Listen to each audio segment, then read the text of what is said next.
du question bi question bi mooy yaa def wala defoo lii mooy laaj c'est clair. alors ba tey si mbirum justice gis nañ Amadou Ba bi nekkoon fi premier ministre moom itam jamono ji yoon nar na ko topp jëm si wàllum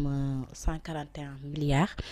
ginnaaw rapport ba nga xam ne Cour des comptes moo ko defoon si gestion des finances publiques entre 2019 jàpp 2024 bu ñu préciser si mbirum li nga xam moo di dépôt à terme te noonu naka ko jàngtee Amadou Ba itam bon xam nga waa tamit régime Macky tamit si wax dañoo doy mais xam nga Binta ce qui m'intrigue dans cette affaire mooy période 2019 2024 oui. intervalle boobu noonu Amadou Ba n'était pas ministre des finances déedéet pour asseoir wala essayer d'avoir quelque chose à poursuivre à Amadou Ba il faut remonter au-delà de 2019 parce que jamono boobu la nekkoon ministre des finances alors dépôt à terme mooy da ngay jël xaalis déposer ko fenn teg benn échéance te échéance boobu noonu lañ koy mën a récupérer ci diggante bi ça génère avant le terme de waaw voilà léegi nag le ministre des avant finances le terme oui. le ministre des finances moom mooy autoriser l'ouverture de ces comptes là donc Amadou Ba je pense que à l'époque le ministre délégué c'était Birima Mangara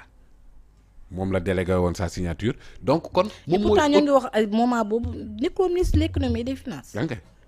mais nee naa la du 2019 2024 jamono boobu Amadou Ba nekkul woon ministre de l'économie et des finances. léegi nag moom moo autorisé parce que yoon moom la jox prérogative.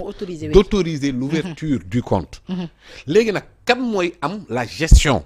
du compte. je pense que ni foofu noonu il faut plus interroger les autorités du trésor. surtout moment boobu Cheikh Tidiane Diop moom moo nekkoon DG bu trésor. parce que en fait moom autorisation au compte bi lay joxe. maintenant l'utilisation dugal beeg génne beeg yooyu. yooyu noonu foofu noonu foog naa ne au niveau du trésor lan koy xool. alors donc kon loolu bu ñëwee ci rapport bi link ban moo am parce que intervalle boobu bokkul. léegi nag comme ni ma la ko waxee rek. le premier ministre Amadou Ba et sa nouvelle responsabilité certes sur le plan politique je le vois responsable gisuma ko muy dugg ci yenn yi et tout ça c'est vrai mais sa présomption d'innocence comme ni ma la ko waxee ci yeneen cas yi comme ni ma la ko waxee ci ñeneen yi le respect du droit de la défense kenn neewul Amadou Ba moo def kenn neewul loolu yeggaguñ ci fu ñuy asseoir aucune culpabilité ay présumé lañ donc léegi nag jàpp naa ne moom bu ko justice soxlaa dina ñëw. bu leeral jotee dina leeral. haute cour de la justice nar na am liggéey de ba Moussa. oui bien sûr te foog naa ne de son histoire ñaari yoon la am liggéey Mamadou Dia ak Idrissa Seck mais foog mbir yi leer. mais présomption bi nga xamante ne moom laay demee. mooy ne moom la loi jox autorité mu autoriser l'ouverture du compte en question maintenant la gestion du compte boobu nag. il faut aller au-delà enfin en deçà du ministre mooy ñi nga xamante ne moom mooy les autorités du trésor yëlëb fépp pour mën a xam kan mooy responsable de quoi que ce soit non yegguñ foofu moom yegguñ foofu mais une fois tey ñu vérifier am ñu luñ si gis si biir moom en tant que si chef de l'opposition est-ce que mënu ko yàqal lu bari mais bon chef de l'opposition loolu tamit il faut dialogue national foofu mu leeral il faut ñu wax kan mooy chef de l'opposition dialogue national mais képp ku def non pour man politiquement waratoo wax waaw justice saytu ba ñu gis ne yow waaw mais attends mam bi comment on peut xalaata taxaw naan sénégalais kaay ma jiite leen te yow waxuma la ba ngay nekk ministre ba ngay nekk DG ba ngay nekk nangam yow lañ la dénkoon sax nee nga ko tungaañ ñu bëgg la dénkaat lépp mën ta nekk man dama jàpp ne détournement toutes les infractions liées aux deniers publics dañ ko war a criminaliser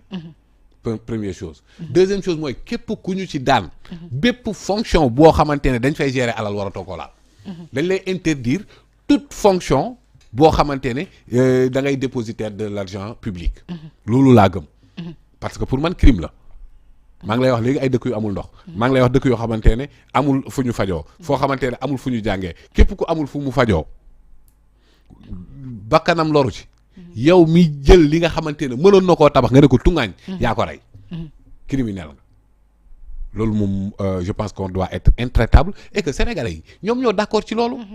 en votant pour le président Diomaye en adoptant le projet porté en bandoulière par le premier ministre Ousmane Sonko depuis 2014 jusqu'à présent sénégalais yi adapté loolu sénégalais yooyu ñoom ñoo adhéré ci cette politique de rupture sur cette vision de jubal jubanti ku mu déranger génnal réew mi ku mu déranger génnal réew mi ak loo mënti doon niveau de responsabilité boo mënti toll y compris ñoom ñi ñu àndal di diriger képp ku ci laal tarfatal ay ni man jàpp naa ne yoon dina def liggéeyam jusqu'au bout quelle que soit ton appartenance politique et loolu moom mooy conforme ak l'article 1er de notre constitution sénégalais yëpp ñoo tolloo ñee moom dañ naan làq doom dóor doom mais haute cour de justice mi ngi fi depuis 1960 Binta ñaari nit képp la ci mu jugé te kenn ki Mamadou Dia ku ne xam na ni mu demee Idrissa Seck noo liya la mujjee waa léegi pour te dire que ni régime bale dañoo yaboon sénégalais yi naka nga mënee ministre dans l'exercice de ses fonctions moom haute cour de justice rek moo ko mën a àtte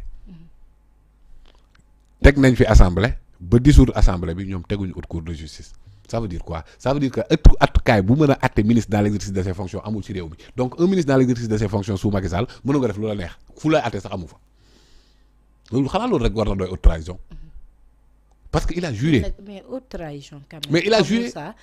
de respecter et de faire respecter. Mais Baboussa loolu aussi est-ce que jotul ñu leeral ko est-ce que assemblée nationale suñuy député du peuple yi war ñu mën a leeral. oui lan la ñu war a mën a. mais assise bi ñu defoon ci justice nga xam ne haute trahison la def. assise bi ñu defoon ci justice. man nee naa dafa war a am un régime juridique de la haute trahison définir ko joxe tous les contours pour que. mu bañ a doon sax loo xamante ne dina andi ay polémique nii mais lan moo waral ñu ne le président.